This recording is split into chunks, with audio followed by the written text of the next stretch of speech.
नमस्कार विद्यार्थी मित्रांनो, गुड मॉर्निंग. कसे आहात तुम्ही? छान, व्हेरी गुड.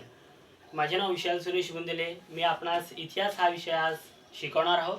तत्पूर्वी इतिहास विषयाबद्दल आपण काही जाणून घेऊया.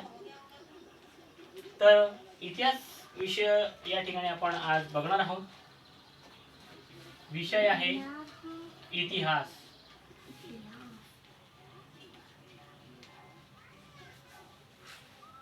अतिशय महत्त्वाचा विषय आहे आणि या विषयामधील जो घटक आहे तो आपण या ठिकाणी अभ्यासणार आहोत.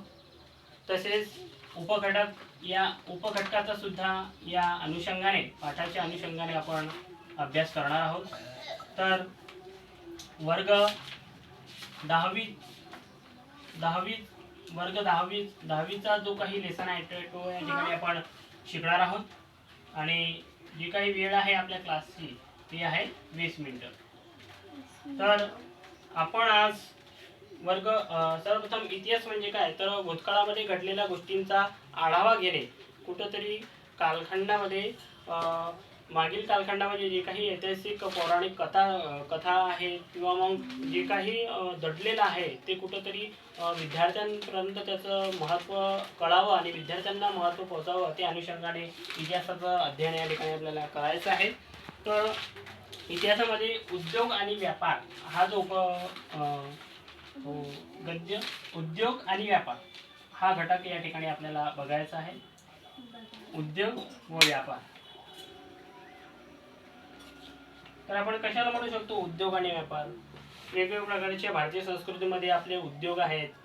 रेशीम व्यवसाय झाला किंवा मग कापड व्यवसाय झाला किंवा मग मत्स्योत्पादन झालं.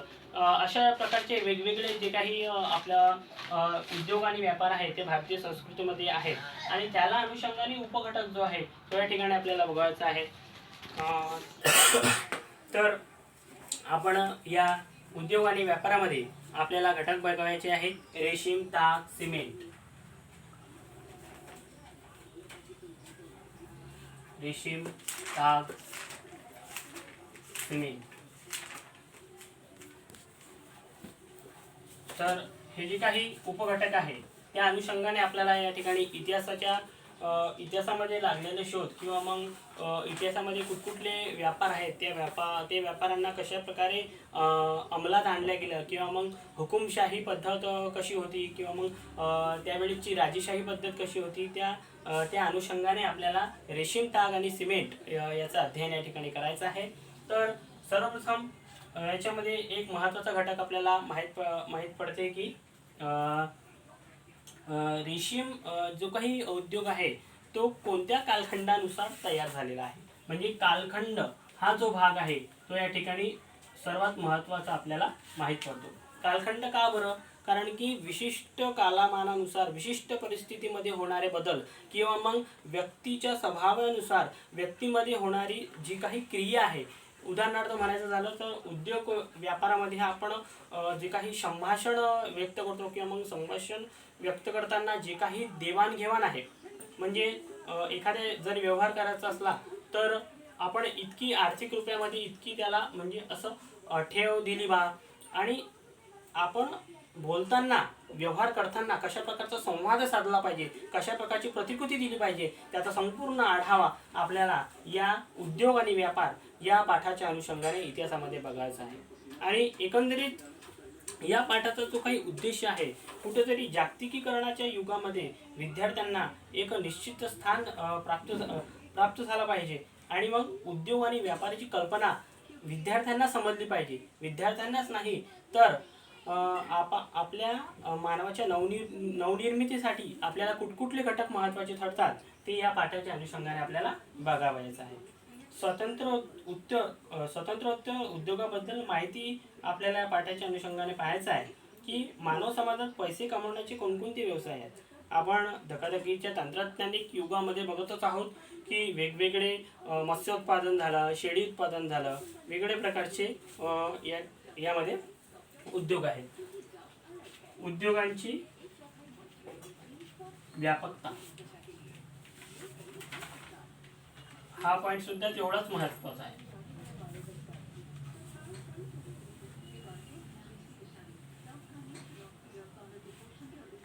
उद्योगाची व्यापकता म्हणजे काय की दैनंदिन जीवनामध्ये घडणाऱ्या जे काही गोष्टी आहेत, उदाहरणार्थ दूधोत्पादन, मत्स्योत्पादन, त्या घडणाऱ्या गोष्टींमध्ये कुठकुठला आर्थिक साठा केला जातो किंवा मग आर्थिक साठा करताना आपल्याला कुठकुठल्या प्रकारचं आयात निर्यात केली जाते, कर कसा असतो, महसूल कसा असतो, त्या सर्वांचा धावता आढावा या पाठाच्या अनुषंगाने आपल्याला या ठिकाणी घ्यायचा आहे.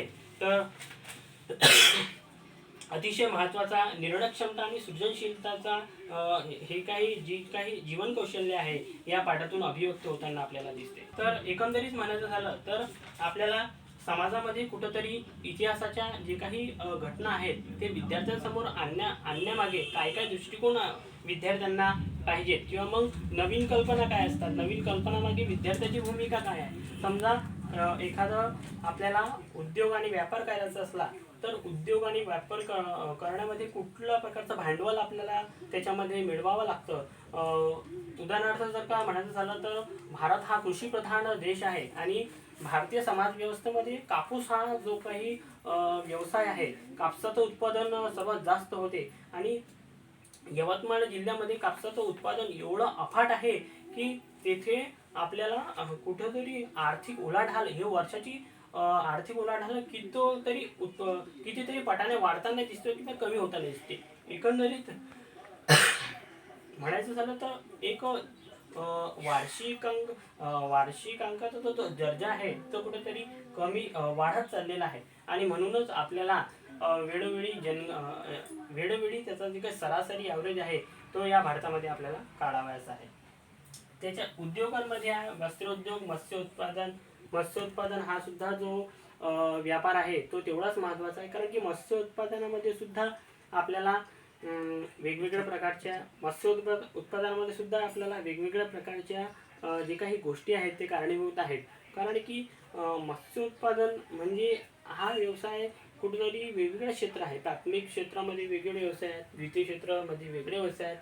तर आपापल्या कालमानानुसार आपापल्या वैशिष्ट्यानुसार वेगवेगळ्या व्यवसायाची विभागणी झालेली आहे आणि म्हणूनच इतिहासामध्ये जे काही कालबाह्य किंवा मग कालानुरूप घडलेल्या जे काही गोष्टी आहेत आणि म्हणूनच इतिहास हा जो विषय आहे तो आपल्याला एक गहन पद्धतीने समजून घेणं आवश्यक आहे. भूगोल आणि इतिहास हा जो फरक आहे, ही जी तफावत आहे ती वेगळ्या प्रकारची आहे. कारण की इतिहास म्हटलं तर कुठंतरी एक संस्कृतीमध्ये दडलेला जो काही विषय आहे आणि म्हणूनच संस्कृतीमध्ये आपण काय बघतो की वेगवेगळ्या प्रथा झाल्या, परंपरा झाल्या आणि त्यानुसार वेगळे व्यवसाय. समजा कुंभार असला तर कुंभाराचा जो काही मुलगा आहे तो कुंभारच बनणार आणि जो न्हावी असला तो न्हावीचा मुलगा सुद्धा न्हावीच बनला.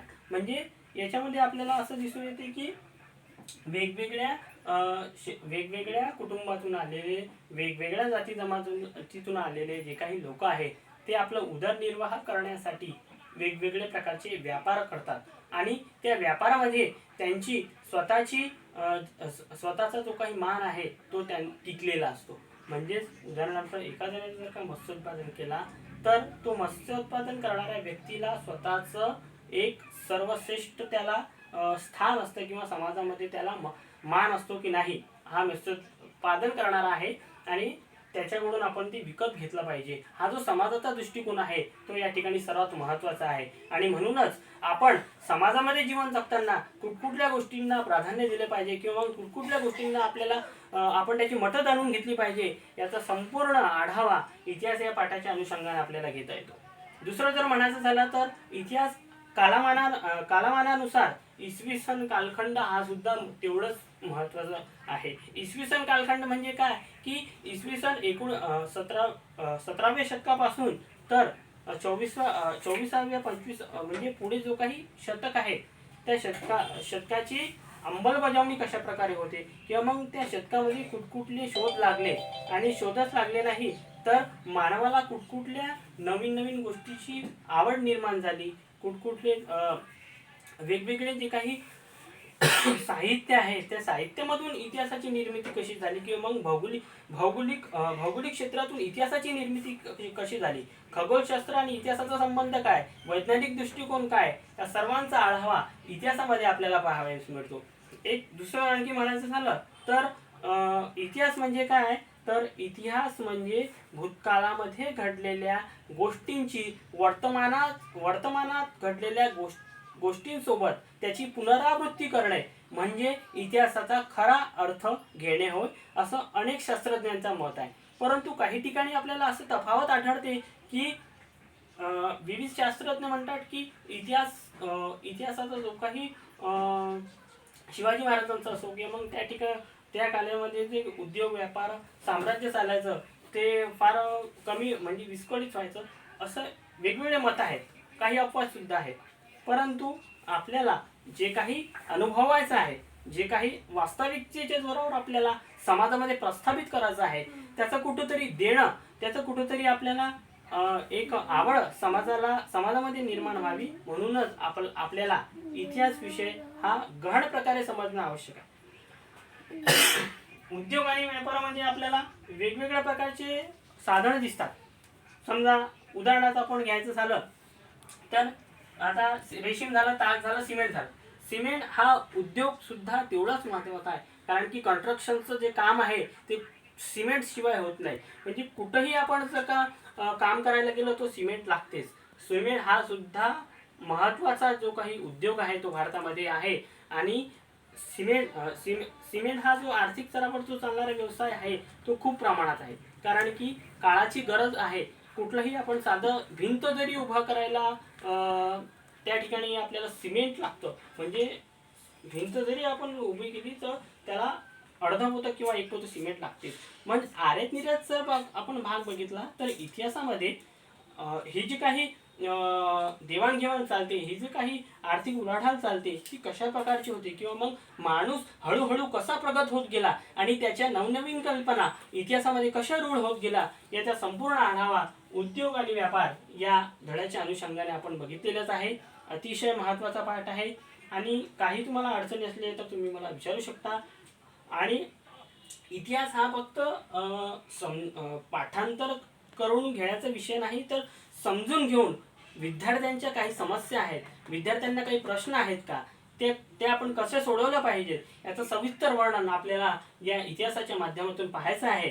आणि म्हणूनच आपण इतिहास हा धडा घेतलेला आहे. हा पाठ जरी 9वीचा असला तरी विद्यार्थ्यांना हा समजावा, त्यांच्या उणीवा, त्यांच्या काही समस्या आहेत त्यांच्या प्रश्नांना उजाळ मिळावं, त्या दृष्टिकोनातून आपण इतिहास हा विषय बघितलेला आहे. आणि म्हणूनच समाजामध्ये इतिहासाचे विद्यार्थी घडले पाहिजेत. इतिहास जेवढा मराठी विषय महत्त्वाचा आहे तेवढाच इतिहास विषय सुद्धा महत्त्वाचा आहे. इतर विषय तेवढंच महत्त्वाचे आहे तेवढाच इतिहास विषय महत्त्वाचा आहे, कारण की एकमेकांशी जुळवणी करणारे हे विषय असतात. आणि इतिहास म्हणजे तर छत्रपती शिवाजी महाराजांपासून तर छत्रपती शाहूंपासून तर झाशीची राणीपासून तर लोकमान्य टिळक, बाबासाहेब आंबेडकर, महात्मा गांधींपर्यंतचा जो काही इतिहास आहे तो या संपूर्ण विश्वाचा इतिहास आपल्याला इतिहास या पाठातून मिळते. आणि त्यांनी जे काही शोध लावले, त्यांची जी काही कामगिरी आहे ते कामगिरीचा धावता आढावा आपल्याला फक्त एकमेव इतिहास विषयानुसारच प्राप्त होऊ शकतो. मी विचारू इच्छितो की काळानुसार उद्योगात कशी प्रगती झाली, उद्योग कसा व्यापला, भारताच्या बाहेर उद्योग कसा व्यापत गेला, रेशीम उद्योग आहे, रेशीम उद्योग कुठपर्यंत पोहोचला. हां, तर वेगवेगळ्या कालखंडानुसार वेगवेगळे उद्योग असतात. उदाहरणार्थ तुम्ही रेशीम उद्योग मांडला तर रेशीम उद्योगचं म्हणण्याचं झालं तर हा जो कापडाचा भाग आहे रेशीम, हे आपल्या भारतामध्ये चालतं, परंतु चीन, रशिया, जपानमध्ये हा उद्योग मोठ्या प्रमाणात विस्तारलेला आहे. आणि म्हणूनच तिकडली रेशीम उद्योगचा उगम कुठे झाला सर. रेशीम उद्योगचा उगम जो आहे तो आपल्याला फ्रान्स आणि रशिया या 2 देशांमधून पाहायला मिळतो. कारण की तिकडेच भारतापेक्षा जास्त तिकडे रेशीम उद्योग भारतात कुठे कुठे रेशीम उद्योगाचं उत्पादन जास्तीत जास्त आहे, म्हणजे घेण्यात येते रेशीमचं उत्पादन कुठं घेण्यात येते भारतामध्ये रेशीमचा उद्योग आपलं महाराष्ट्रामध्ये तर आहेतच, परंतु भारतामध्ये आपल्याला म्हणता येईल की इकडे कोल्हापूर वगैरे किंवा मग तुळजापूर, कोल्हापूर या साईडकडे पण खूप होतं. यवतमाळमध्ये पण कापूस असल्यामुळे त्या ठिकाणी रेशीमचं प्रमाण आपल्याला दिसूनच येतील. तर असं असं काही व्यवसाय आहेत ते आपल्या भारतामध्ये आहेत आणि इतर देशातून सुद्धा आयात निर्यात होते. म्हणूनच भारतात